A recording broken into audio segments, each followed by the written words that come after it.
Our topic is, like Ruby said, is spring lawn management. St. Patrick's Day is tomorrow, and spring officially starts this Saturday, March 20th. And my name is David Rodriguez. I'm the horticulturalist here, stationed in Bexar County, San Antonio. That is my email address. And please do not hesitate to send me an email of this subject matter or any other throughout the year if you need any help. Do send quality images attached, not part of the email if you need something identified as well. So that's me right there, David Rodriguez, laying down in the grass there. That picture is very taken a few years back, but that is our topic that we're going to be covering is spring lawn management. And usually when I do these presentations, is not to confuse myself, I don't usually show my videos, so if you don't know who I am, that's a picture of me.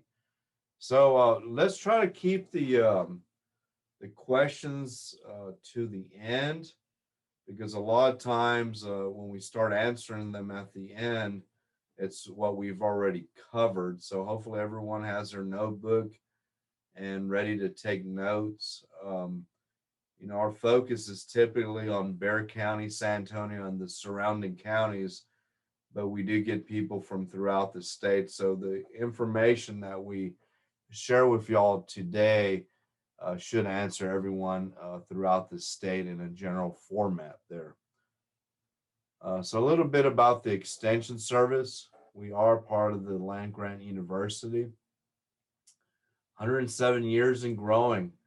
A lot of history here in our great state of Texas. So that says everything. And of course, our Land Grant University station in with the A&M system station in College Station. The first president Republican of this great nation was Abraham Lincoln, who signed the Morrill Act in July 2nd, initiating these land grants in 1862 during the War of the States. So, back then, most of us lived in rural situations, agriculture, farming, ranching, and things like that. So we started our land grant university right at the end of Reconstruction of the states around 1876, and of course Texas A&M, the greatest university in God's green earth, is the oldest public institute of higher education in our great state of Texas. The agriculture department is over 6,000 plus. And of course, we're second to West Point with military officers. So long lasting traditions, and we're here to help educate and get the information out to the 254 counties. So we are funded separately from the university and unique partnership with the counties in each of the 254 counties in the great state of Texas. So most of the educational presentations that we do, we use the Earth-Kind principles and philosophy. So if you have not taken the Earth-Kind test and want to learn more about Earth-Kind, please go to our Aggie Horticulture website. And we encourage everyone to please take the Earth-Kind challenge and see how good of a steward of the environment that you are. So when we do these presentations with the principles of Earth-Kind, it includes traditional and conventional. The best stewards of the land are our farmers. Remember, 2% of this nation feeds 98% of us, and that 2% is 98% traditional, conventional agriculture. And then we use the best of proven scientific, of natural and organic, a combination of both. So don't rule out one over the other, particularly when 98% of our agriculture in this country, 2% is 98% conventional. So don't rule out one or the other. Use a combination of both. We try to make these presentations simple, real world effectiveness for the environment, and economically feasible, because we want you to, making things simple. We want you to use your money wisely and use it safely and effectively for your family and your home landscape.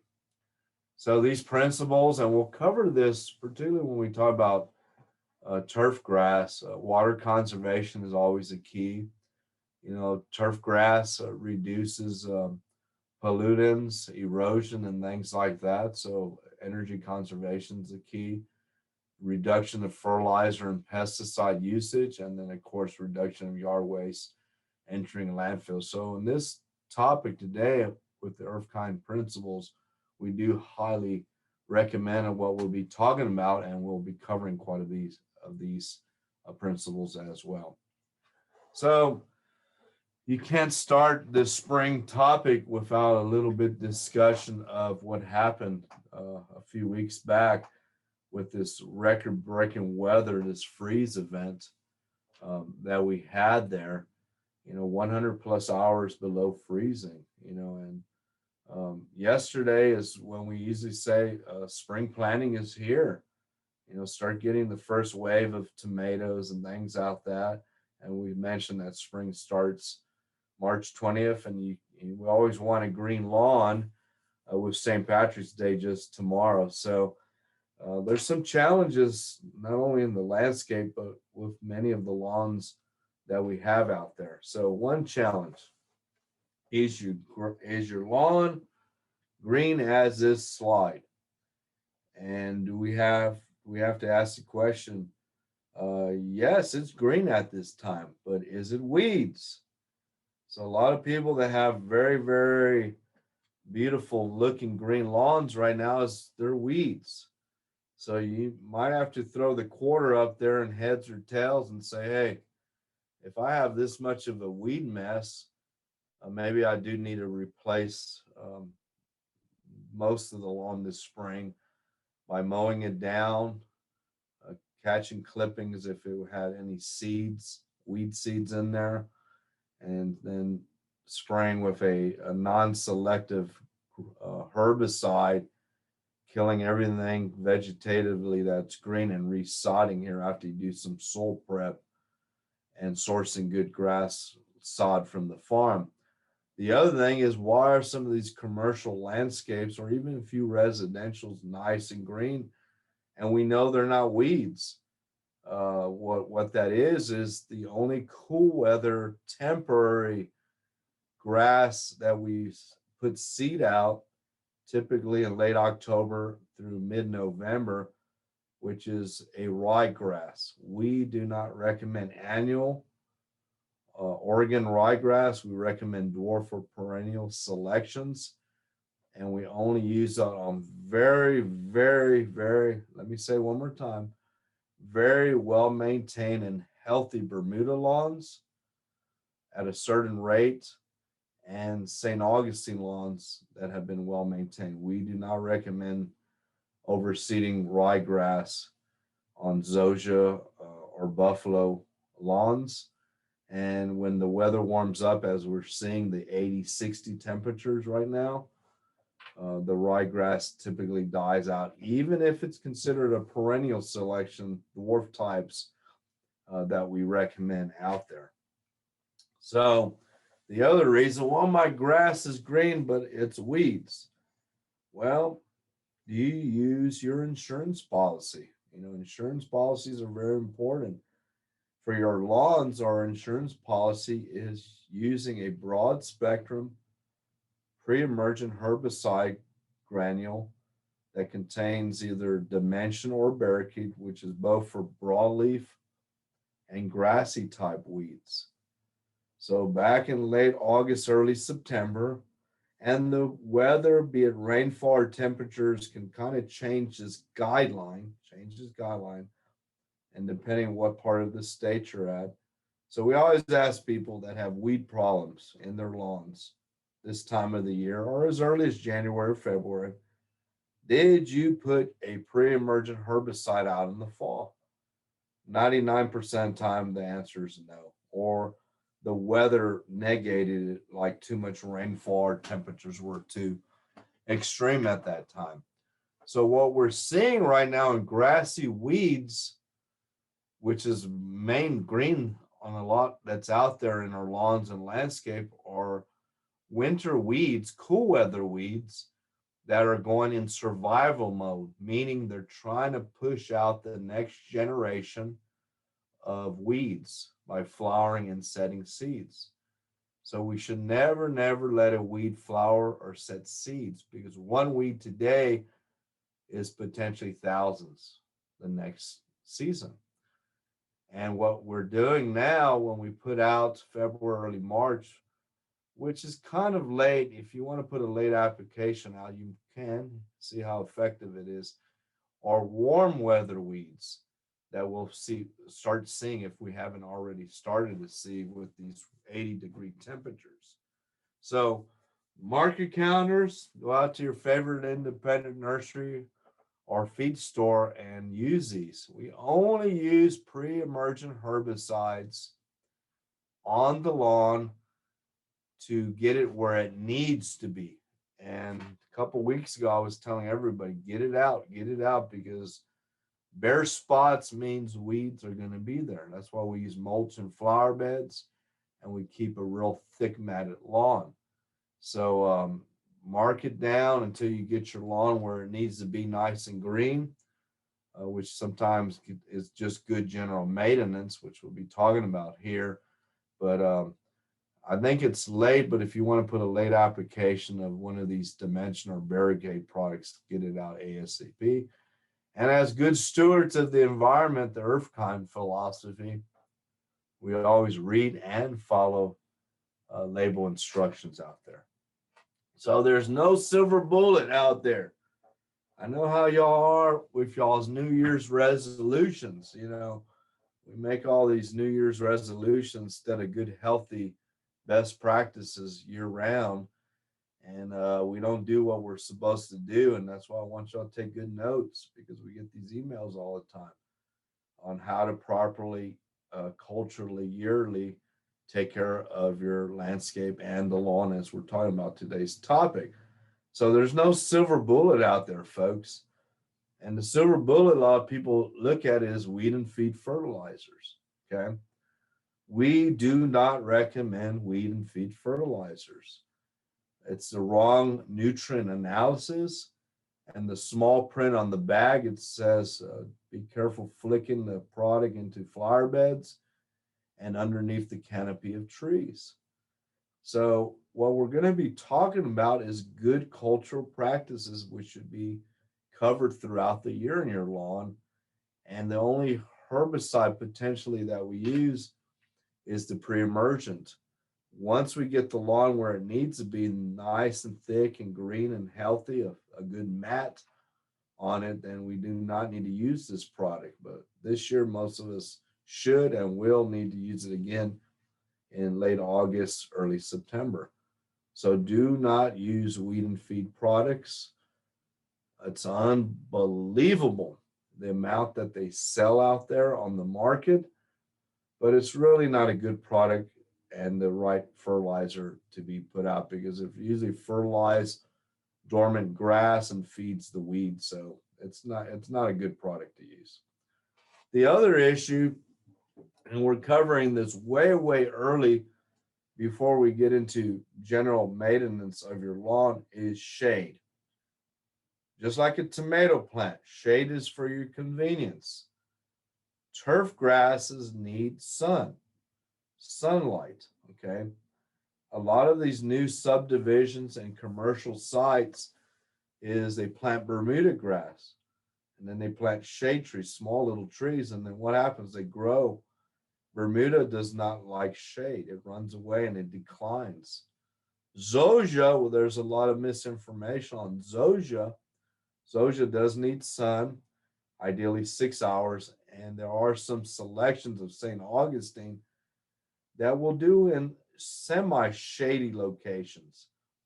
But if your grass does not grow well in the shade, then you need to convert to ground covers or appropriate shade-loving plant material, and or mulched area with containers with seasonal shade-loving color.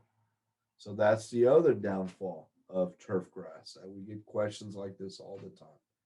The other is Nacho and the little puppies. And the kids, yes, they need their lawn too. They need to do their business outside and exercise, run around. Remember, play, Play, play. It's good to get out and exercise and play. But our heavy clay soils that we'll talk about, that a lot of us have, it compacts the soil.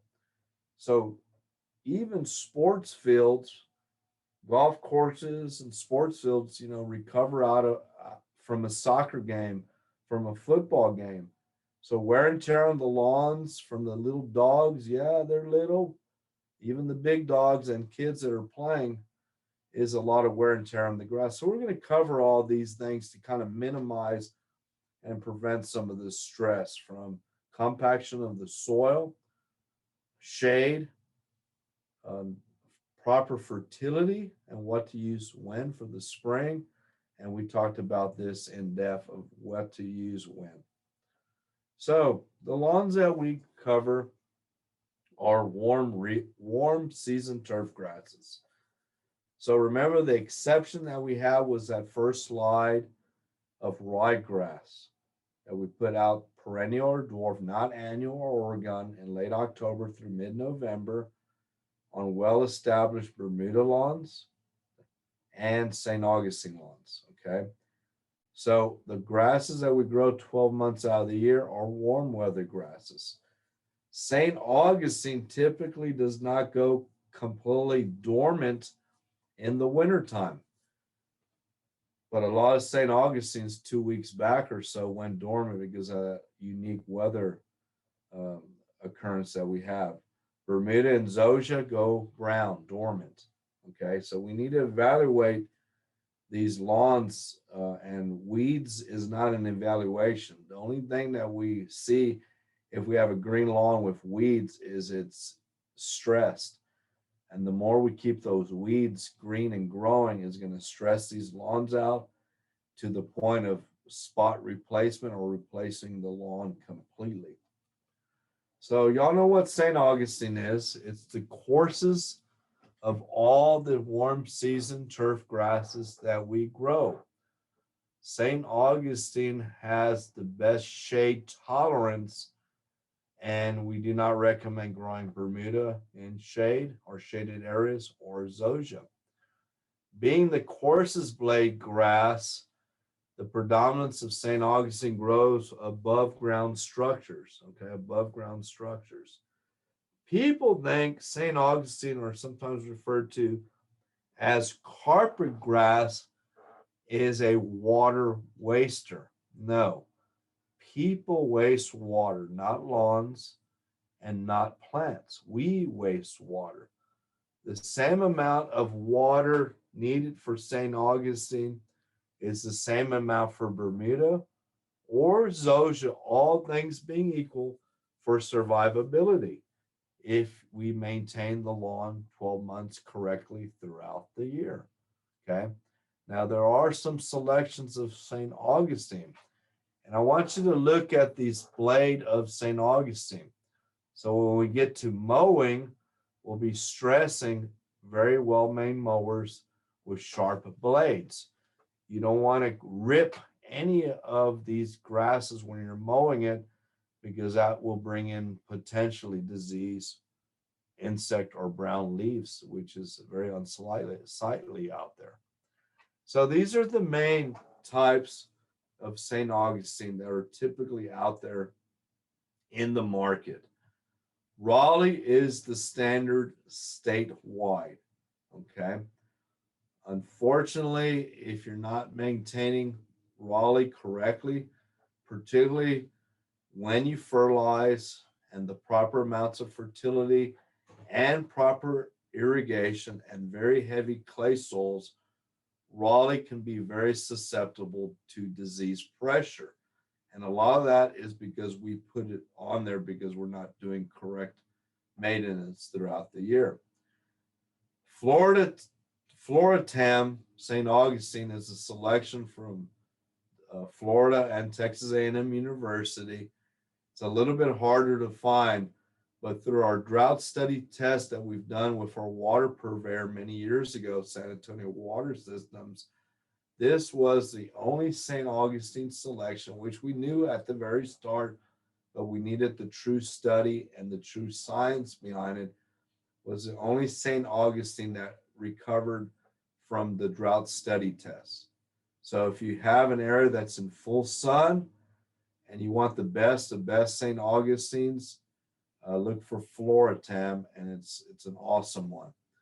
FJ Select, which is kind of a selection of FLORA-TAM. If you can't find it, or Palmetto has some shade tolerance. But when we say shade tolerance, it's not deep shade. It's filtered or diffused light. When you try to grow St. Augustine in a shadier location, that means less inputs. You let it grow higher so it can take advantage of whatever sunlight is growing through the tree's canopy. You do not want to butcher your trees to let more light in there. You want to get a good certified bonded insured master arborist from the San Antonio Arborist Association to look at each tree as unique species to see if you can trim out, open them up correctly for more light, but don't be butchering these trees to let more light. You fertilize much less in the shade. You mow the turf grass higher and you water less. So less inputs for these selections compared to the sunnier location.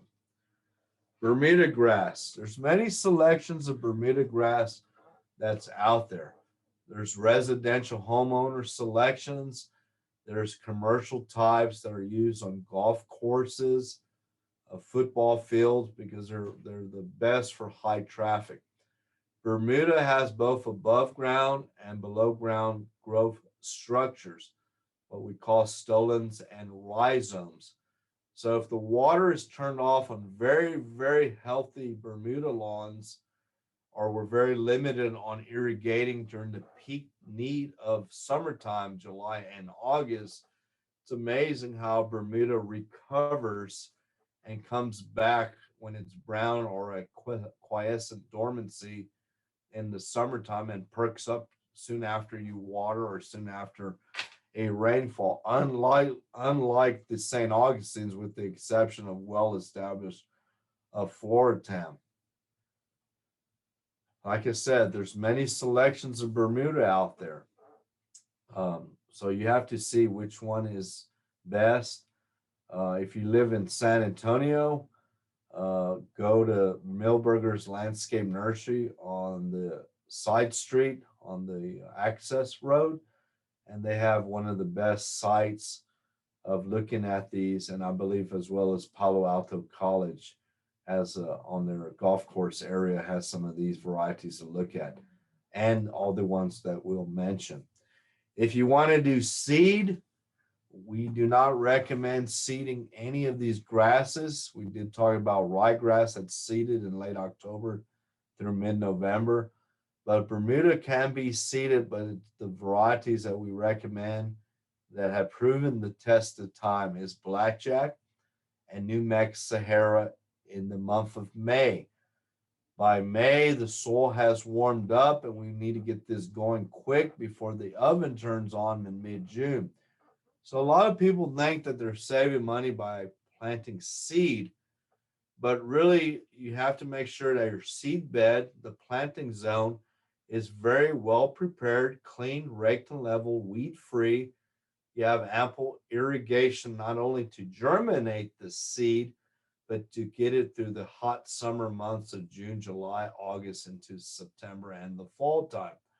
So if you do your cost analysis and your time frame and the need and inputs of seed over solid sod, then it does get expensive, especially with water and your time. So take that into consideration as well. So this is Bermuda. So if you don't get the right variety of Bermuda, you do gardening and landscaping, Bermuda can be an invasive weed.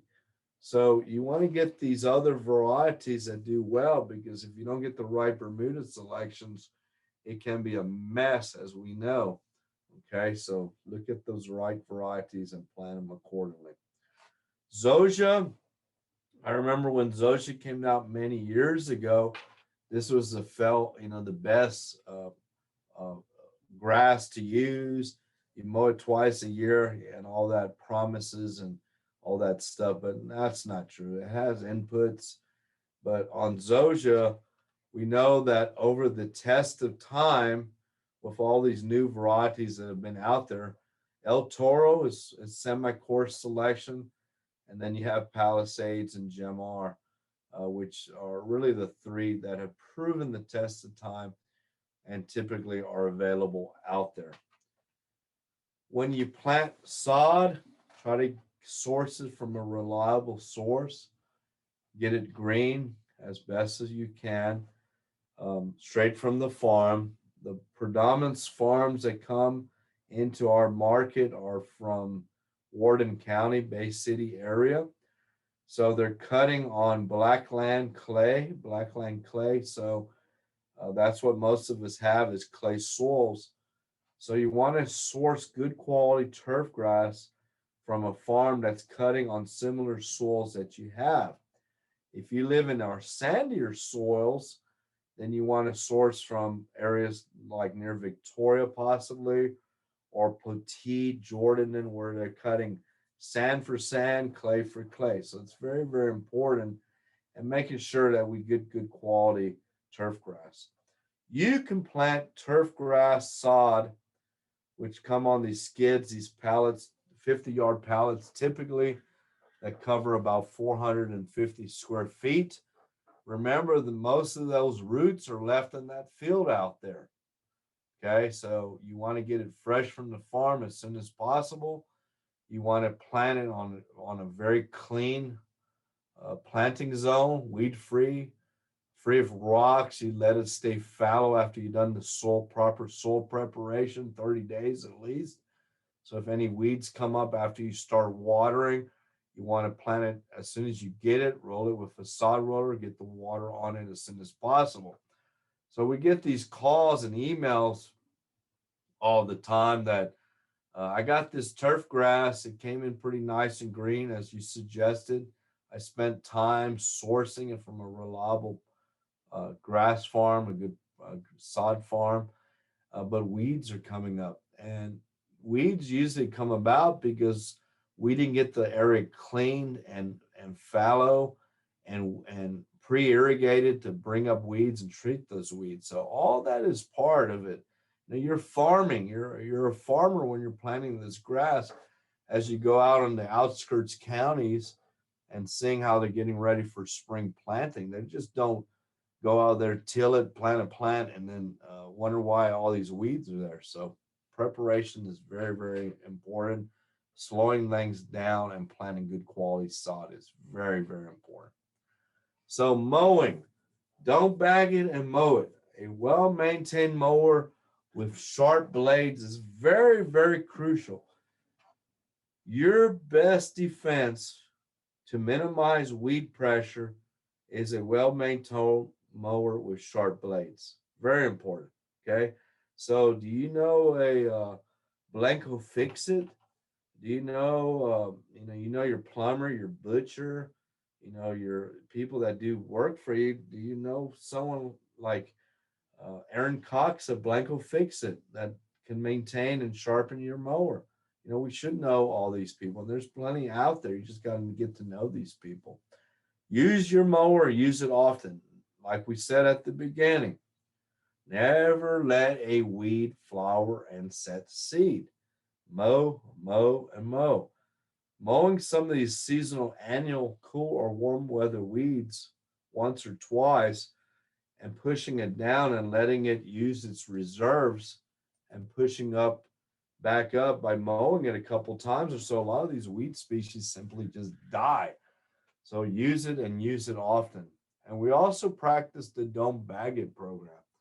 So we're mowing, we're watering properly, we're using the right fertility, plant nutrition at the right time of the year. So we want to use a good maintained mower at a slow pace in the morning after the morning dew has kind of dissipated. And we don't bag these grass clippings. just like leaves that are falling off the tree. We go over slow pace 2 or 3 times, and we're incorporating free water, free organic material, free nutrition back into the soil profile. Remember, we don't need to add to the insanity of burning leaves and grass clippings, etc., sending that to the landfills, right? Let's be self-sustainable. Self-sustainable. Remember, a grass blade is typically 90% water. So if we're mowing at the right time, at the right rate, with the good maintained mower with sharp blades, all that is free going back into it. We only bag maybe grass clippings if they have too much weed seed potential, maybe, or leaves if it's like live oak shedding so much and so much accumulation. But we grind it down as best we can. We use it on a well-balanced compost pile, uh, or in our landscapes where it's appropriate. So don't burn them, don't bag them, please. So rotary mowers to the right is what most of us use. The old-fashioned reel mowers to the left is needed, and there's many different types out there that we can use. But we want to make sure, particularly with reel mowers, if we want very short Bermuda grass, 2 inches or shorter, or a good cut on zoysia lawns, we probably need to use a reel mower to the left compared to the conventional rotary mower to the right. Remember, pruning is a dwarfing, rejuvenation, and dwarfing process when you prune anything. So we've talked numerous times, a well-maintained mower with sharp blades. So we want a good cut, just like when you shave, you don't want to get nicks, right? So we got to have good, and if you get nicks in your lawns, in your grass blade, again, insect disease potential, and it looks unsightly out there. So follow the 1/3 rule of thumb. So St. Augustine is typically maintained at 3.5 to 3 3/4 inch height. Zoysias, 2.5 typically. Bermuda, as high as 3 inches, as low as 1/2 inch. If it's below 2 inches, then you use a reel mower. But anytime you do a mowing, if we have a wet spring, that's every 5 to 7 days. In the summertime, probably every 10 to 14 days to tidy it up or so. Fall time, a little bit less than the spring. But remove leaf mass no more than 1/3 of existing leaf mass at any given time is a good rule of thumb. Okay. Weed problems, poor performing lawns, heavy traffic because of Chico and Nacho, the dogs and the kids on our heavy clay soils. Core aeration is very essential. We need to get oxygen. We need to get proper gas exchange in the soil profile. You all see these heavy clay soils by July and August when they start cracking. You can fall to China if you're not careful. So this process of core aeration, you use this machine, it's your 8-second rodeo ride. It extracts a 3-inch core of soil from the soil profile. You do not need to pick up the core of soil after you extract it. If you have an in-ground sprinkler system, you want to make sure you flag the sprinkler heads and lateral lines.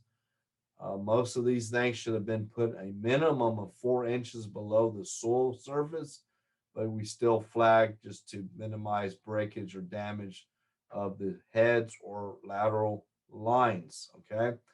We recommend doing this, especially this year, but at least every 3 years, mid-September to early April, with early to mid-March now. If you have not done it this year, is the ideal time to do it. So you want to get an aeration machine that extracts the core. If you don't have the strength, then you might get a landscape contractor to do it for you as well. Now, this is the big challenge of growing turf grass.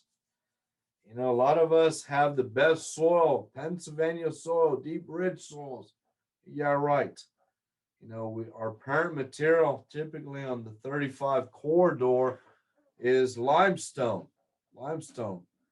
And unless you have at least 4 inches of halfway decent soil, you're spinning your wheel. You're wasting time of water and fertilizer. If you have less than 4 inches, it's going to be a challenge. You know, when you get your house, you spend all this money on these expensive houses. We need to spend money on properly grading and ample enough soil for these residents. So 4 inches is essential. 6 inches would be ideal.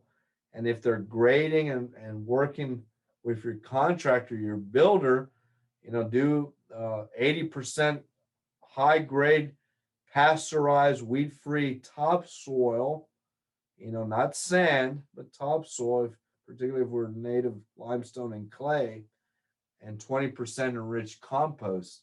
You know, that would be an ideal lawn blend before we put new grass out there. You know, we're paying all these money for these houses, so let's pay a little bit of money for proper soil bed preparation for our landscape plants as well as our lawns, and that upfront expense will really pay for itself of using less water, less fertilizer, less maintenance, etc. So some of y'all planting y'all spring tomatoes this week. You know, y'all need a jackhammer on some of these things there. But again, we want a minimum of 4 inches, ideally 6 inches plus of soil when we do plantings. Have y'all dug a hole lately to see what's down there?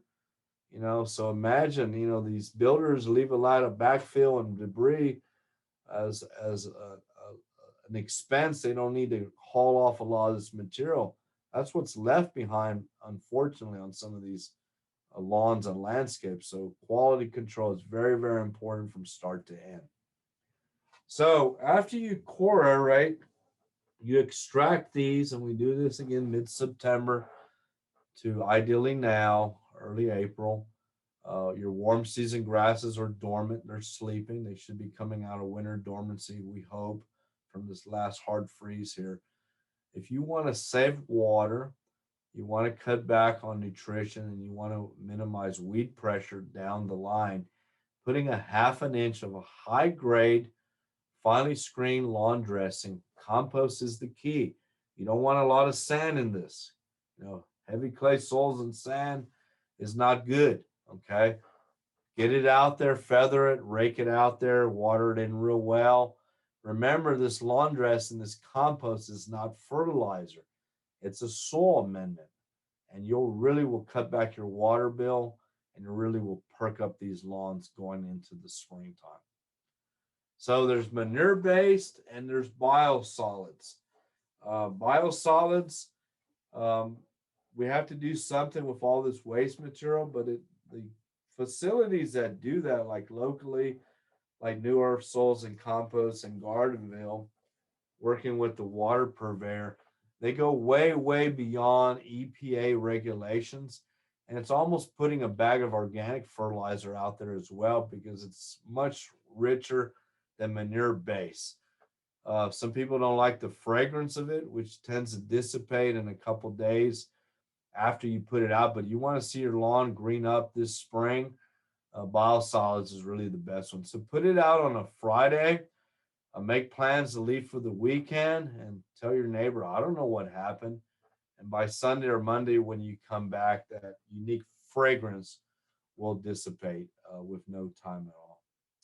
So we have a lot of challenges here in Central and South Texas and most of the great state of Texas. We know it's hot, and we put a lot of unneeded stress on our lawns by not following what we've already talked about. And then what do? We have barbecues in the summertime, and we hopefully save our savings account when it comes to our water allocation, and we use water wisely throughout the year. We do irrigation audits and efficiencies, You know, we want to do that now through May, going before we go into the summertime. When we save our water, use it wisely throughout the year. In July and August, use it when we have to use it for survivability in lieu of significant rainfalls. So from mid September to about now, mid March, how many months is that? That's quite a few months right there. Mid September to mid March. Well established and properly maintained landscapes and lawns should need very little extra supplement irrigation during those time frames because our warm season lawns and most of our landscapes go dormant, right? November, December, January typically. Temperatures are cooler. Daytime temperatures, both warm, nighttime and daytime, become cooler. We got well spent rain events during those time frames typically. If we are dry during mid September to early March, then we might irrigate once every 3 weeks in lieu of significant rain events, an inch. If it's shade, water a little bit less. So from now, mid March to about mid June, when the weather warms up, the oven turns on in mid June, then we increase that to maybe every 7 days to ideally every 10 to 14 days, an inch. Uh, and doing that, we it rains, so I don't need to water. So adjust accordingly. But we have to know it. If you drag a hose or if you have an in-ground sprinkler system, we have to know how efficient. We don't need to water the drive, the sidewalk, the street. Do we know a licensed irrigator? If you live in the San Antonio area, from the San Antonio Irrigation Association, we waste water, not these turf grasses. Uh-oh, what is Dr. Parsons doing there? And water is getting expensive. Your utilities have been going up, not just because this weather event, this freeze we had 3 weeks ago, but the last 5 to 6 years. So we got to use this water wisely and study your water bill. See how much you're paying for water itself compared to all these other fees that are on there as well. So use it wisely. Don't get it anywhere you can get it, and make sure we're doing efficient audits at least twice a year. We waste water, not the plants, and use it wisely. That's why we use mulch in our flower beds. Double shredded hardwood mulch with compost. So fertilizer. Every time a plant is under stress, an insect disease, etc., what is the first thing people want to do? Fertilize. And it's the worst thing you can do. We have to use fertilizer wisely. We have to use it at the right time of the year, at the right rates of the year. So for over 42 years, we have been recommending a 3-1-2 or a 4-1-2 analysis. 3-1-2 means the first part, 19, is nitrogen to green and grow the plant. The 3-1-2, 1 is the phosphorus, the middle number, for crown and root development, and 9, 3-1-2, 4-1-2, the 2 part is nitrogen, phosphorus, potassium for winter hardiness, overall vigor, and cell formation in your plants. So this is what we use on our lawn around mid-April, probably this year, early May at the latest. And we usually say once these warm season grasses, St. Augustine, Bermuda, or Zoysia, are coming out of winter dormancy, they're actually growing. As good stewards of the environment and the earth kind principles, we're putting out supplement nutrition with the 1959 slow release fertilizer. We only use slow release fertilizer on the lawn in the springtime, not the fall or summer. And 1959 is excellent for your spring and fall vegetable garden as well. So the grass has to be actively growing. Second or third mowing, and it's usually around mid-April, May. And use 5 to 7 pounds of this product per 1,000 square feet. Any of your good independent nurseries, your feed stores carry this product. We've been talking about this for 42 years. It's a great product, and this is what we should use. But what does that mean? 5 to 7 pounds per 1,000 square feet. That's sad because a lot of people don't know how large your lawn is or landscape. So, how much fertilizer do you really need? If you don't know your dimensions, let's do second grade math. Get the grandkids to help you, be a little school project. Measure. You should know how large your lawn, your flower beds, how large your trees, etc. are, so you know exactly how much of this product, as a good steward of the environment, to properly put the right rate out. It doesn't mean 2 bags for the front yard, 1 bag for the front. It's going to rain. Let me go get a bag of triple 13. Bam. No, that's not being a good steward. And we want to use these products correctly and the right products that we recommend. Because remember, if you take a leaf analysis, tissue analysis, send it to our soils and water labs, tissue analysis at A&M at the university. Plants consist, lawns, trees, shrubs, leaves, and leaf patio consists of this 3:1:2:4:1:2 ratio, 1959. That's why we're good stewards of using the right product at the right time, at the right rates. And guess what? We know how much do we need because we only do it once and we know the dimensions of our lawn and landscape plants. So these are the main principles of the EarthKind Environmental Stewardship Program. Please learn more about EarthKind on the Aggie Horticulture website. Take the test. Hope you learned a little bit. It's very simple. Our recommendations are very easy, very simple. We just need to follow it. Maybe we're to the point that we've learned all these years with droughts. Remember, it rains, we have a monsoon, and be droughty again. And then throw in the formula of this unique weather occurrence with this unique 100-year freeze we had 3 weeks ago. So maybe we don't need as large lawns as we think we need. And follow the one third, one third, one third. Maybe one third functional lawns that are maintained throughout the year correctly, as we talked about today.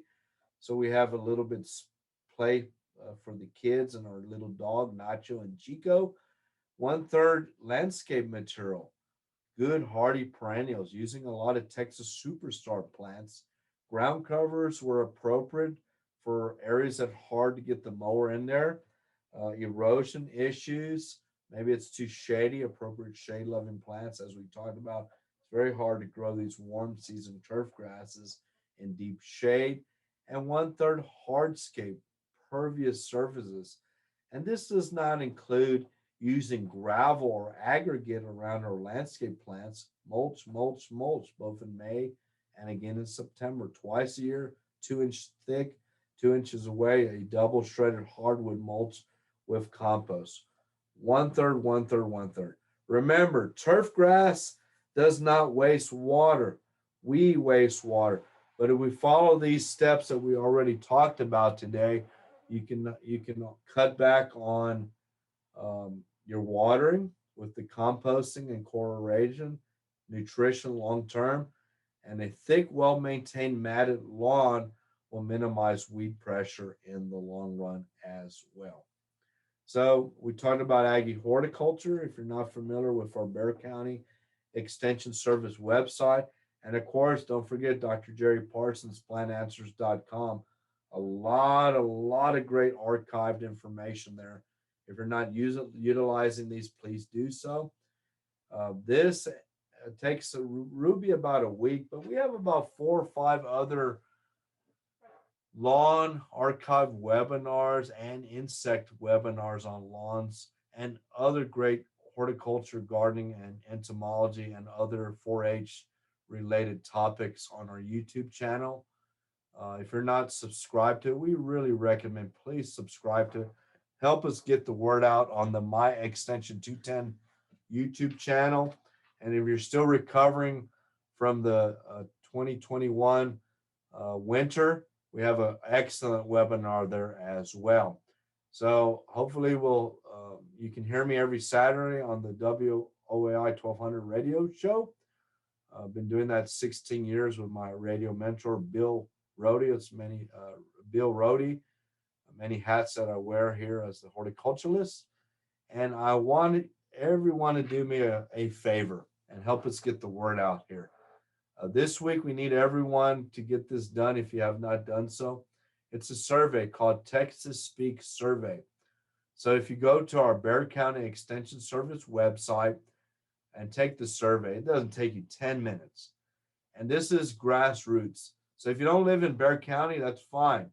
It wants to know which county of the 254 counties in our great state of Texas that you live in, and kind of know what we can do better or maybe add to each grassroots county efforts, not only horticulture, but everything that extension offers. Please, please, please take the survey. It doesn't take you 10 minutes.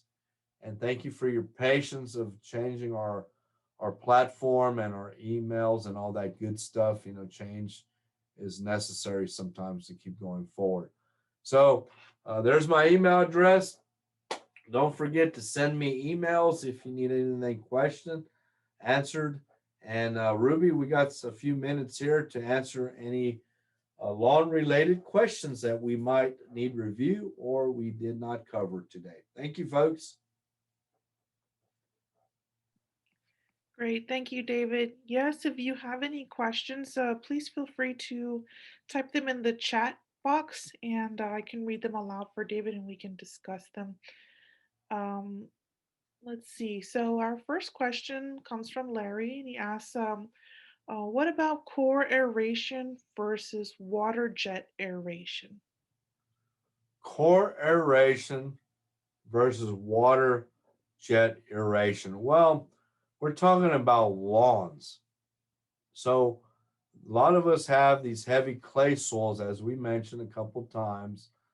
So look at Chick, isn't he handsome little Nacho? So by core aerating the lawn there, we get better gas and oxygen exchange back into the soil profile. Hopefully you have at least 4 inches of soil there. The water injection is really a waste of time and energy for lawns.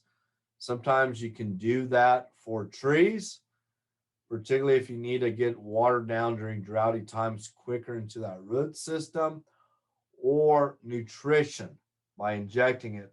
But when you core aerate your lawn, remember a tree's root system, typically 90% of that tree's root system is 6 to 12 inches below the soil surface, okay? So by core aerating your lawn from mid-September to early April, now being the best time, this year for sure I would get it done, it's really benefiting that tree's root system.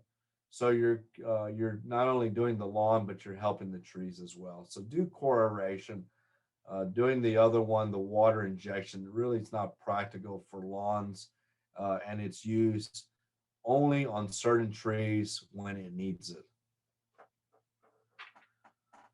Okay, thanks, David. The next question comes from Scott, and he just wants to have a quick summarization. So he's saying that, is this correct to aerate now, then apply top dressing after the aeration, and then after that, fertilize in mid-April? Excellent. Great review. Thank you for that question. Yes. So mid-September to early April is when we core aerate. March to now is the best time to core aerate because most warm season turf grasses are starting to wake up and are starting to come out of winter dormancy. So core aerate first. Now, if your lawn, the soil is real tight, to get better penetration of these 3-inch tines, it's best to probably pre-irrigate. So, 3 weeks ago, 2 weeks ago, last week, 3 days, and maybe the night before, irrigate a little bit so you have better penetration to extract that core as you see on that tine to the right there. You do not need to pick up these cores after they're extracted from the soil profile. Yes, right after you correlate, you should put a half an inch of a premium lawn dressing out. Very little sand. We don't want too much sand on our heavy clay soils. And then we talked about the options of manure base versus biosolids and having a weekend trip there. And then, yes, you fertilize. Remember, this, with the exception of biosolids, is really a soil amendment. It's really not a fertilizer. Biosolids is putting a bag of organic fertilizer out there. So if you use biosolids and you can put up with the smell for a couple days or so, or let your neighbors put up with this, you might not need to fertilize in mid-April, but I would still put it out anyway after your second or third mowing. And remember, use slow release lawn fertilizer, the same one we use in the spring and fall vegetable garden and around your landscape in March. Now, really, this is your best buy, and I want you to make sure you've measured the amount of your lawn space that you have out there as well. Good review question. Okay, thank you, David. Our next question comes from Barbara. She wants to know, is it too late to apply pre-emergent? Yeah, that's a real good question. If you have the bag of fertilizer, the bag of pre-emergent herbicide granules as your insurance policy, I would go ahead and put it out. Timing is usually crucial, particularly. Remember, this is not going to kill the green adult weeds. This is going to minimize the seedlings of warm weather weeds that are around the corner from coming up if properly applied. So we've got to read the bag on the amount per 1,000 square feet of lawn. But if you have it, put a late application out and then mark your calendar for late August, early September for cool weather weeds in the fall time. But remember, timing is kind of crucial depending if you're north or south of San Antonio. If you have it, put it out. But if it's unique temperatures, like it's too wet or too hot or cold, sometimes it can mess up this formula. But if you have it, get it and put it out here this week. Okay, thank you, David. Our next question comes from Emily. She wants to know, how can I tell what species of St. Augustine grass I have in the yard? And she says that she doesn't think she has FLORA-TAM, but it is a St. Augustine grass. Well, even the best of us is very, very hard to recognize these St. Augustine selections, even Bermuda selections. We do have an excellent write-up on plantanswers.com. If you go to the information index on how to identify if you have true FLORA-TAM St. Augustine, and it does compare Raleigh.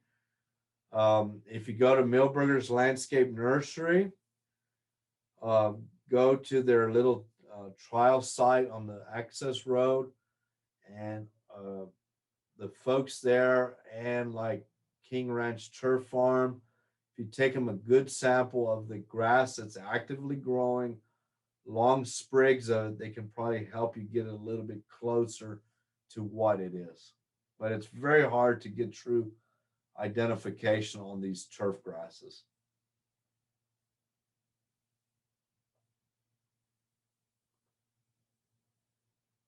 So let me add a little bit extra to that too, Ruby. Yes. So when you buy these cultivated varieties, be it FLORA-TAM, Raleigh, or any of these cultivated varieties, you want to make sure that your invoice that you're buying from these sod dealers just doesn't say St. Augustine on it, or doesn't say Zoysia. You want them to document on that invoice, ideally, for sure, 100%, El Toro Zoysia, FLORA-TAM St. Augustine, Raleigh. You want to know the right cultivar on there, and if they can identify the farm that they're getting it from. You're the customer. If they're not willing to do that for you, I would go buy it somewhere else. Go ahead, Ruby. Okay, thank you, David. Our next question comes from Mary Beth. She asks, where can we purchase biosolids? Okay, so New Earth Soils and Compost and Gardenville are the two main folks that work with the water purveyor San Antonio Water Systems. I'm not 100% sure if New Earth is doing it now in Gardenville, but you can check with them, and then you check with their distributors because they have their New Earth Soils and Compost is the biggest compost facility here in our backyard in San Antonio in the state, and they have a lot of distributors. So you just ask them, and they'll tell you if it's manure base or biosolids. Okay, thank you, David. Our next question comes from Tyrone. He says that he needs help knowing how much water that his irrigation system puts out. SAW has an irrigation consultation program. However, he lives just outside their service area. So, Okay. certain criteria or any way that he could find a good irrigation So consultation. you want to do these irrigation efficiency audits at least twice a year. April, May, before you go into the summer heat when you're starting to irrigate, going into the summer, and you're ready for the summer. So we're very efficient. So be it a hose that you drag, I like 3/4 inch commercial hoses over 5 to 8 inch hoses, or an in-ground sprinkler system. So first of all, if you have an in-ground sprinkler system and you don't have the knowledge or capacity to fix it, just as you would hire a plumber, then you should have a licensed, bonded and insured irrigator, like from the San Antonio Irrigation Association, or wherever you live in our great state of Texas, first of all. So they can help you conduct these audits. Otherwise, if you go to the Texas A&M bookstore, you can buy these Aggie audit kits and these catch cans, and you can use them on Saturday night for your margaritas. Okay, so they're very they dual purpose, you might say. If you have little cats or dogs that you feed, buy the cat food or dog little cans or whatever. Make sure they're an inch deep, and you want to put minimum 3, ideally 5 to 7, evenly spaced out on each sprinkler head, and make a grid on a piece of paper. Consistency, the more the better, evenly spaced out, and run your system 15 minutes. When you're running your system 15 minutes, then you can look at and address sprinkler heads that need better, that the wind's not blowing the droplets off or the water in the street, adjust, fix, etc. And then you measure, do a mean average, adjust and fix these heads. And then if you're shooting for an inch of water at every irrigation, and if you do 15 minutes and you have an inch, hey, you're doing awesome. You're doing awesome. Or you adjust high or low if you need to meet that inch. So anybody can do these, but I think just like your mechanic, your plumber, your butcher, et cetera, your person that cuts your hair, you should know a good irrigation efficiency person that's a licensed irrigator as well. Okay, thank you, David. This looks to be like our last question in the chat. This is from Okay. Rebecca. She says, if you're concerned with an area that of grass with fungus, should you aerate?